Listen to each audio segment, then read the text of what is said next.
ஆங்கிலேயனே வெளியில் விரட்ட முடியும்னா ஆங்கிலம் ஒன்றும் பெரிய விஷயம் இல்லை. But remember, one happens to be the language of your heart, the other one happens to be the language of the street. வீதிக்காக ஒரு மொழி கண்டிப்பாக கற்றுக்கொள்ள வேண்டும், மனதுக்காகவும் உணர்வுக்காகவும் ஒரு மொழி கண்டிப்பாக கற்றுக்கொள்ள வேண்டும். உடம்பு சரியில்லாத போதோ, மனசு வேதனைப்படும் போதோ, சந்தோஷப்படும் போதோ, அம்மானு சாஞ்சு ஒரு சுவரில் உட்காரும் பொழுதும் அடிவயத்திலேருந்து வரக்கூடிய உன்னுடைய தாய்மொழி தரக்கூடிய அந்த உத்வேகமும் அந்த உணர்ச்சியும் அந்த தைரியமும் அந்த சந்தோஷத்தையும் வேற எந்த வேற்றுமொழியாலையும் கொடுக்க முடியாது. மொழியை கொண்டாடக்கூடிய எல்லாருமே பொங்கலை பெரிய விஷயமாக நினைப்பீங்கன்னு பாருங்க. சரி, அடுத்தது எதுக்காக இப்படி பிரித்து பார்க்குறோம்ப்பா? தீபாவளி கொண்டாட முடியாதவங்க கூட பொங்கல் கொண்டாடுவாங்க. நேற்று திருநெல்வேலியில் போகக்கூடிய அங்கே இருக்கக்கூடிய ஒரு வாய்ப்பு எனக்கு கிடைச்சிது. அந்த வழியோட போகும்பொழுதெல்லாம் பார்த்தேன், எல்லா நெல்வேலி. வேலி அப்படிங்கிறது ஒரு பயிரை சுற்றி போடக்கூடிய காப்பு மட்டுமே இல்லை, விளையும் இடமும் வேலி தான். எல்லாம் கல் நட்டு பட்டா போட்டு விற்க ஆரம்பிச்சாச்சு. குழந்தைங்களுக்கு கொலம்பஸ் தெரியுது, குழந்தைங்களுக்கு எல்லா விதமான உங்களுடைய ஃபிசிக்ஸ் லாஸ் எல்லாம் தெரியுது, லா ஆஃப் ஃப்ளோட்டேஷன் தெரியுது, பாஸ்கல் தெரியுது, எல்லாரும் தெரியுது. ஆனால் அரிசி எந்த மரத்தில் விளையும்னு கேட்கக்கூடிய குழந்தைகளாக மாறிட்டு இருக்காங்க. அரிசி எங்கே விளையுதுன்னு தெரியாது. அரிசி எங்கே கிடைக்கும்னா தே ஜஸ்ட் சே டிபார்ட்மெண்டல் ஸ்டோரில் கிடைக்கும் அப்படின்னு சொல்கிறாங்க. எண்ணெய் எங்கே கிடைக்கும்னா டிபார்ட்மெண்டல் ஸ்டோரில் கிடைக்கும்னு சொல்கிறாங்க. எதுலேருந்து வருதுங்கிற பக்குவமும் புரிதலும் கூட இல்லாமல் we produce lots and lots of graduates, unfortunately incomplete and immatured. வேருக்கு திரும்பி போகணும். அதற்கு கூப்பிட தான் நான் வந்திருக்கேன். அவங்கள திரும்பி வேருக்கு போகலாம், கர்வத்தோடு போகலாம், தன்னம்பிக்கையோடு போகலாம், மிதம் மிஞ்சிய நான் அப்படிங்கிற பெருமையோடு போகலாம். விவேகானந்தரை கேட்கும்பொழுது தான் அவர் சொல்வார், I come from that nation which was at the top of its civilisation when your forefathers were still swinging in the branches அப்படின்னு ஆங்கிலேயனை பற்றி சொன்னார் அவர். எந்த நாடு தனது கலாச்சாரத்தின் உச்சத்தில் இருந்ததோ அந்த நாட்டிலிருந்து வருகிறேன். எங்கள் நாடு கலாச்சாரத்தின் உச்சத்தில் இருக்கும்பொழுது உங்களுடைய மூதாதையர்கள் மரத்தை விட்டு கூட இன்னும் இறங்காமல் அங்கும் இங்கும் ஓடாடி கொண்டிருந்தார்கள். அவங்கெல்லாம் இவால்வ் ஆகிறதுக்கு முன்னால் இவால்வ் ஆன ஒரு generation. What to you know about it? இந்த நாட்டை பற்றி என்ன தெரியும்? அன்ஃபார்ச்சுனேட்லி எங்கள் தலைமுறை உங்களுக்கு பல விஷயத்தை அறிமுகப்படுத்தலைம்மா. இங்கே அத்தனை பேர் கூடியிருக்கக்கூடிய சபையில் அப்பட்டமாக அதுக்கு ஒரு மன்னிப்பு கேட்க வேண்டிய கடப்பாடு எனக்கு இருக்குது. அகிம்சையை உங்களுக்கு நாங்கள் அறிமுகப்படுத்தலை, காந்தியை உங்களுக்கு அறிமுகப்படுத்தலை, சுதந்திரத்தை அறிமுகப்படுத்தலை, அதற்கான போராட்டத்தை அறிமுகப்படுத்தலை, எத்தனை பேர் பட்டாங்கங்கிறத பற்றி நாங்கள் அறிமுகப்படுத்தலை. We have never taught you what it is to have a backbone made of iron and steel. சாதாரண முதுகெலும்பு இல்லாமல் ஒரு நல்ல முதுகெலும்பு இருக்கக்கூடிய எதையுமே நாங்கள் உங்களுக்கு சொல்லிக் கொடுக்கவே இல்லை. நீங்கள் தடுமாறி கீழே விழும்பொழுது மட்டும்தான் உங்களை எழுப்பி விடக்கூட முடியாமல் விழுந்துட்டீங்களேன்னு கை கட்டி சிரிக்கக்கூடிய மூத்த தலைமுறையாக நாங்கள் மாறிப்போனது மிகப்பெரிய சோகத்துக்குரிய ஒரு விஷயம். எங்களுடைய தாய் தகப்ப நாங்கள் 200க்கு 200 வாங்கினோமான்னு கவலைப்படலை, ஆனால் மனிதர்களாக வாழ்ந்தோமான்னு கண்டிப்பாக கவலைப்பட்டாங்க. 200க்கு 200 நான் கெமிஸ்ட்ரியில் வாங்கினேன், நான் ஃபிசிக்ஸில் வாங்கினேன், இது எதுவுமே கேட்கல. பல நேரங்களில் எங்கள் அப்பாவுக்கு நான் எந்த வகுப்பு படிக்கிறேன்னு கூட எங்கள் அப்பாவுக்கு தெரியாது. ஆனால் ஒன்று தெரியும், நாளைக்கு இந்த குழந்தையால் 4 பேருக்கு எந்த விதமான சோகமும் வராதுன்னு தெரியும். இழுத்து கண்ணங்கனமாக அடித்தவங்க தான். ஆனால் ஒரு நாள் கூட எங்கள் அப்பாவோ அம்மாவோ பயந்தது கிடையாது. நாங்கள் ஏதாவது சொல்லி இது ஏதாவது பண்ணிக்குமோ அப்படின்னு, இது எப்படியாவது போய் தற்கொலை பண்ணிக்குமோ அப்படின்னுலாம் அப்பா பயந்ததில்லை. ஒருவேளை கொலை பண்ணிடுமோன்னு பயந்துருக்கலாம், தெரியாது. ரைட்? இந்த பயங்கள் இல்லாமல் வளர்ந்தவங்க நாங்கள். கண்டிக்கும் போதும் தண்டிக்கும் போதும் தாய் தகப்பனுக்கு எந்த பயமுமே இல்லை. எங்களுக்கு கொடுக்கறதுக்கு அவங்கக்கிட்ட செல்லம் இல்லை. எங்ககிட்ட கொடுக்கறதுக்கு மொழி இருந்தது, எங்ககிட்ட எடுக்கிறதுக்கு பண்பாடு இருந்தது, எங்ககிட்ட கொடுக்கறதுக்கு உணவு பழக்க வழக்கம் இருந்தது, எங்ககிட்ட கொடுக்கறதுக்கு எல்லாமே இருந்தது அவங்கக்கிட்ட. உங்கள் கையில் மீண்டும் இதை தூக்கி தரும். அடுத்த தலைமுறையுடைய மிகப்பெரிய சோகம் என்னவாக இருக்கும்னு நான் சொல்கிறேன். போன வருடம் இதே நேரம் இந்த பொங்கலை நான் கொண்டாடினது வேற்று பூமியில், புலம் பெயர்ந்த ஈழத்தமிழர்கள் நடுவில் தான் இந்த பொங்கலை நான் கொண்டாடினேன். இந்த பொங்கலை அங்கே கொண்டாட போன போது எனக்கு ரொம்ப பெரிய விஷயமாக தோணுது என்ன தெரியுமா?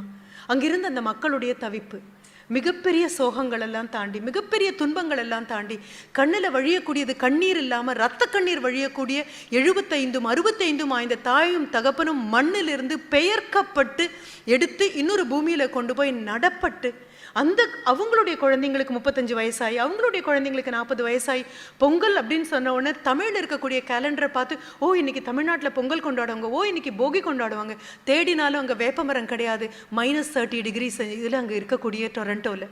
தேடினாலும் வேப்பமரம் கிடையாது, தேடினாலும் பூளப்பூ கிடையாது, தேடினாலும் ஆவாரம்பூ கிடையாது, தேடினாலும் மாவிலை கிடையாது. ஆனாலும் காப்பு கட்டணுங்கிற ஆசை மட்டும் மனசுக்குள்ளே அப்படி இருக்குது. எதற்காக காப்பு கட்டுறோம் அப்படின்னு இருக்குது. கோவிலில் கொண்டு போய் பொங்கல் கொண்டாடுறாங்க. அவங்களுடைய பெரிய சோகம் என்ன தெரியுமா? குழந்தைங்க யாரும் தமிழ் பேச மாட்டேங்கிறாங்க. We are all Canadian citizens. Why should we learn Tamil அப்படின்னு கேட்குறாங்க. எங்களுக்கு தமிழ் தேவையில்லைன்னு சொல்கிறாங்க. ஏன் இப்போ கூட ஊடகங்களை நீங்கள் பார்த்துருக்கலாம். பெரிய பெரிய பாட்டு போட்டிகள் எல்லாம் எப்படியும் there will be a representation from Germany or from Toronto. எங்கிருந்தாவது ஒரு சிங்கள தமிழர் வந்து பாடக்கூடியதாக இருக்கும். கையில் இருக்கக்கூடிய அந்த பாட்டு குறிப்புகள் எல்லாம் ஆங்கிலத்தில் எழுதியிருக்கும், பாடுறது மட்டும் தமிழில் இருக்கும். தாய்மொழி உங்களை விட்டு போனால் அந்த சோகம் எப்படி இருக்குன்னு உங்களுக்கு தெரியாது. You must have known of madam Curie. Madam கியூரியை பற்றி எத்தனை ஆழமாக நீங்கள் படிச்சிருக்கீங்கன்னு தெரியாது. ஒருவேளை 8ஆம் கிளாஸில் நாண்டிட்ட இல்லை, ஒரு அறத்தூக்கத்தில் மத்தியான நேரத்தில் ஆளுக்கு ஒரு பேராகிராஃபாக படிச்சுட்டு போயிருப்பீங்களோ என்னமோ, அவ்வளவுதான். அடுத்த பேராகிராஃப் வரதுக்குள்ளே நான் தூங்க போயிடலாம், எனக்கு அடுத்த பேராகிராஃப் வரதுக்குள்ளே அடுத்தவங்க தூங்க போயிடலாம், அவ்வளவே தான். அந்த மேடம் கியூரியோடைய வாழ்க்கை வரலாறை மறுபடியும் கொண்டு போனீங்கன்னா உங்களுக்கு தெரியும். when Poland was ruled by Russia, polish லாங்குவேஜில் அவங்களுக்கு பேசுகிறதுக்கு கூட உரிமை கிடையாது, தாய்மொழியில் பேசுகிறதுக்கு கூட அவங்களுக்கு உரிமை கிடையாது. ஸோ தன்னுடைய சரித்திர ஆசிரியரோட இந்த மரியா அப்படிங்கிற இந்த சின்ன பெண் பாலிஷ் லாங்குவேஜில் பேசிகிட்டு இருக்கும்போது the Russian officer enters. அடுத்த நிமிஷம் இந்த குழந்தை she starts talking in Russian language as if she has been talking in Russian language only in the class. அந்த மொழியிலேயே பேசிட்டு இருந்த மாதிரி அந்த ரஷ்யன் ஆஃபீஸர் ஒரு 5-6 நிமிடம் நிற்கிறாரு. ஆசிரியரையும் மாணவர்களையும் மீண்டும் மீண்டும் பார்க்குறாரு. அவர் கிளம்பி போனதுக்கப்புறம் ஆசிரியரும் மாணவியும் 2 பேரும் வெடிச்சு உட்காந்து அழறாங்க. என்ன கொடுமை. அதுக்கப்புறம் தான் அவங்க கண்டுபிடித்தது பொலோனியம் அப்படின்னு ஷீ பிளேஸ். நீங்கள் எல்லா காதலையும் பற்றியும் உயர்வாக பேசலாம், ஆனால் மொழி மேல் இருக்கக்கூடிய காதலும் நாட்டின் மேல் இருக்கக்கூடிய காதலும் சாமானியமாக விட்டு கொடுத்து போகக்கூடிய விஷயங்கள் அல்ல. அன்றாடம் விடக்கூடிய சுவாச காற்று மாதிரி தான் மொழி மேலும் நாட்டு மேலும் இருக்கக்கூடிய பற்று. மூச்சடைக்கும் நேரம் வரை பல பேருக்கு மூச்சு விட்டது கூட தெரியாதுன்னு புரியுமா உங்களுக்கு? மூச்சடைக்கும் போது தான் ஓஹோ இத்தனை நேரம் மூச்சு விட்டோமா அப்படின்னு தெரியும். இந்த மொழி பேசப்படக்கூடாது அப்படின்னு உங்களுடைய வாய்க்கும் காதுக்கும் மூக்குக்கும் எல்லாவற்றுக்கும் பூட்டு போடும்போது தமிழை சிந்திக்கவாது முடியுமான்னு யோசிக்க ஆரம்பிப்பீங்க. ஒரு விஷயத்தை இழக்கும் போது மட்டும்தான் அதனுடைய அருமை புரியும். நான் எல்லா குழந்தைங்ககிட்டையும் மீண்டும் மீண்டும் சொல்வேன், அப்பா அப்படிங்கிறது ஒரு டிபார்ட்மெண்டல் ஸ்டோர், அம்மாங்கிறது ஒரு டிபார்ட்மெண்டல் ஸ்டோர். கேட்டதெல்லாம் கொடுக்கணும்னு கேட்டிருக்கக்கூடிய குழந்தைங்க ஒரு நாளைக்கு சின்னதாக ஒரு மாற்றம் யோசிச்சு பாருங்க. அப்பா கிட்ட எனக்கு ஒரு 1500 ரூபாய் வேணும், நாங்கள் இண்டஸ்ட்ரியல் விசிட் போகிறோம் அப்படின்னு சொல்லி அப்பா என்கிட்ட கிடையாதுன்னு சொல்கிறாரு. கோவம், சண்டை, வீட்டில் குருக்ஷேத்திர யுத்தம் எல்லாம் நடக்குது. முடிஞ்சதுக்கப்புறம் நீ அம்மாட்ட சொல்கிற, இந்த அவர்கிட்ட வாங்கி வச்சிருங்கம்மா பணத்தை அப்படின்னு சொல்கிறீங்க. 5 மணி ஆகுது, அப்பா வரல. 6 ஆகுது, 7 ஆகுது, 7:30 ஆகுது, 8 ஆகுது. அப்பாவுக்கு ஃபோன் பண்ணலான்னு பார்த்தா சார்ஜரில் போட்ட ஃபோனை அங்கேயே விட்டுட்டு போயிட்டாரு. அப்பாவுடைய நண்பருக்கு ஃபோன் பண்ணி கேட்குறீங்க.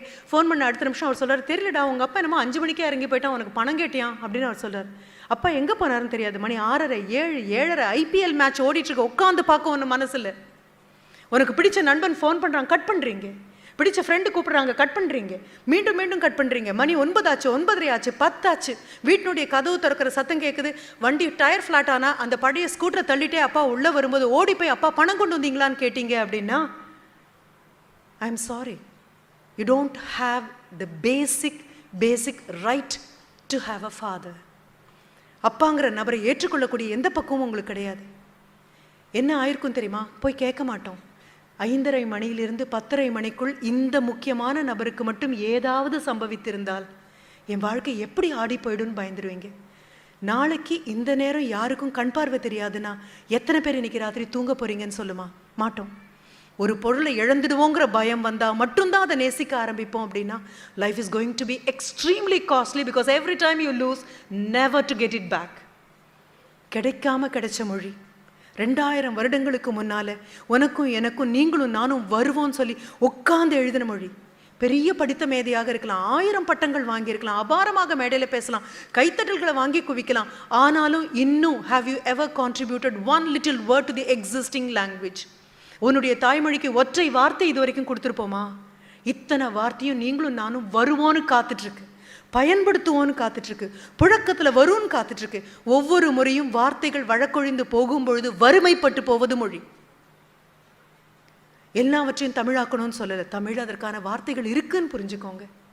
பள்ளிக்கூடங்களில் if you don't talk in English fine போடுவோம் அப்படின்னு சொன்ன அதே ஒற்றை காரணத்துக்காக ஆங்கிலத்திலையும் பேசாமல் தமிழையும் பேசாமல் மௌனத்தில் பேசி வந்த வர்க்கம் நீங்கள்லாம். அப்படிப்பட்ட வினோதமான இனம் நீங்கள். எதிலையுமே பேச முடியாமல், உணர்ச்சிகளை வெளியில் சொல்ல முடியாமல், உன் மொழிக்கு என்ன குறை இருக்குன்னு சொல். திருத்தமாக மொழியில் பேச முடியாத யாராலும் பொங்கல் உணர்வை உணர முடியாது.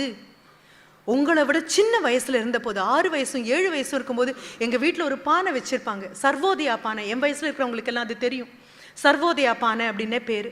சர்வ உதயம், எல்லோரும் உதித்து மேலே வர வேண்டும் அப்படிங்கிறதுக்காக இருக்கக்கூடிய பானை. ஒவ்வொரு நாளும் அம்மா அரிசியை களைஞ்சு அதில் போடுறதுக்கு முன்னால ஒரு பிடி அரிசி அந்த பானையில போடுவாங்க. அவ்வளோதான். 2 மாசம் ஆகும்போது பானை நிறைஞ்சிரும். ஏதாவது பக்கத்தில் இருக்கக்கூடிய அனாதை ஆசிரமத்திலேருந்து வருவாங்க, அந்த பானையை வாங்கிட்டு போவாங்க. வீட்டு வாசல்களில் திண்ணை இருந்தது. எல்லாருக்கும் கேலி இல்லைம்மா, திண்ணையில உட்காந்து அப்படியே வம்பளக்கக்கூடிய ஒரு இனம் அப்படின்னு கேலி பண்றவங்களுக்கு என்ன தெரியும்? 1947 உங்களுக்கு சுதந்திரம் கிடைக்கும் பொழுது ஒரு பார்க்கர் பென் வாங்கணும் அப்படின்னா கூட சிவில் சப்ளைஸ் ஆஃபீஸர் கிட்ட இருந்து பெர்மிஷன் வேணும். ஒத்த பேனா வாங்கணும்னா அதற்கு அனுமதி வேணும். எதையும் இழக்கல நீங்க. அதனால்தான் ஜனகணமான பாடுறதுக்கும் ஜாலிலோ ஜிம்கானா பாடுறதுக்கும் உங்களுக்கு வித்தியாசம் தெரியாம போயிடுச்சு. எதையாவது ஒன்று இழந்தா மட்டும்தான் அதனுடைய அருமை தெரியும். அம்மாக்கள் அப்படியே எடுத்து வைப்பாங்க. அதை எடுத்து கொடுக்கும்போது ஏதாவது ஒரு இல்லத்துக்கு அது போகும். ஒரு பருக்க சாப்பாடை வேஸ்ட் பண்ணுறதுக்கு எங்களை அனுமதி கிடையாது. தட்டில் இன்னைக்கும் ஏதாவது ஒன்று கொடுத்தாங்க அப்படின்னு சொன்னால் அதில் எதையாவது வேஸ்ட் பண்ண போகும்போது எனக்கு கண்ணுக்குள்ளே வரக்கூடியது ஒன்றே ஒன்று தான். சேறு படிஞ்சு சேத்து புண்ணாகி வெளிரி போய் பாலம் பாலமாக வெடிச்சிருக்கக்கூடிய ஏதோ உழவனுடைய கால்களும் கைகளும் என் கண்ணுக்கு ஞாபகம் வரும். என்னால் ஒரு குந்துமணி அரிசியை வீண் பண்ண முடியாது. வீட்டில் சொல்லி சொல்லி வளர்ப்பாங்க. வள்ளுவனை பற்றி சொல்லுவாங்க, வாசுகியை பற்றி சொல்லுவாங்க. வள்ளுவன் உட்காந்து சாப்பிடும்போது இது உண்மையா பொய்யான்னு தெரியாதுப்பா, ஆனால் எங்களுக்கு இதை ஊட்டி வளர்த்தாங்க. இலையில உட்காந்து சாப்பிடும்போது பக்கத்தில் ஒரு கிண்ணத்துல தண்ணீரும் ஒரு ஊசியும் எப்பவுமே வைக்கணும்னு சொல்லியிருப்பாராம். வாசுகி ஒவ்வொரு தடவையும் பரிமாறுவாங்களாம். ஒவ்வொரு தடவையும் சாப்பிட்டு முடிச்சதுக்கப்புறம் அதை பயன்படுத்தியே இருக்க மாட்டாராம். ஒரு காலத்தில் வள்ளுவன் கிட்ட அவருடைய மனைவியான வாசுகி கேட்குறாங்க, எதற்கு ஒவ்வொரு நாளும் ஒரு கிண்ணத்தில் இவ்வளோ தண்ணீரும் பக்கத்தில் ஒரு ஊசியும் வைக்க சொன்னீங்க அப்படின்னு சொல்லும்பொழுது, நீ பரிமாறும் போது ஏதாவது ஒற்றை மணி அரிசி கீழே விழுந்துருச்சுன்னா அதை ஊசியால் குத்தி தண்ணியில் கழுவி என் இலையில போட்டுக்கிறதுக்காக தான் நான் பார்த்தேன். ஒரு நாள் கூட 1 மணி கூட அரிசி விழலை. சொல்லி வளர்த்தாங்கம்மா, சொல்லி வளர்த்தாங்க.